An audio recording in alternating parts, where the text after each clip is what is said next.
ঈসা নবী বলে, আল্লাহ এ কেমন নবী বানাইলা, এ কেমন বন্ধু বানাইলা, তোমার ওই বন্ধুর কিছু গুণগান আমাকে গিয়ে শুনিয়ে দাও। সুবহানাল্লাহ।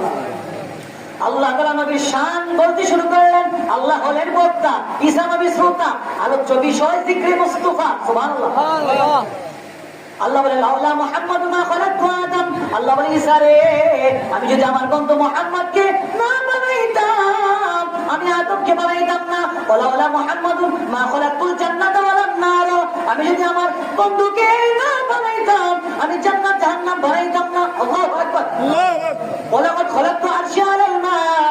ঈসা রে, আমি যখন আরশটা বানাইলাম, আমি আরশটা পানির উপরে রেখে দিলাম। আল্লাহু আকবার।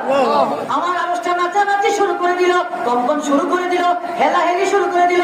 আমি আল্লাহর আর বুঝতে বাকি রইল না, ফাকাতাবতু আলা সাকিল আরশি। সবাই আমার সাথে পড়েন, লা ইলাহা ইল্লাল্লাহু মুহাম্মাদুর রাসূলুল্লাহ।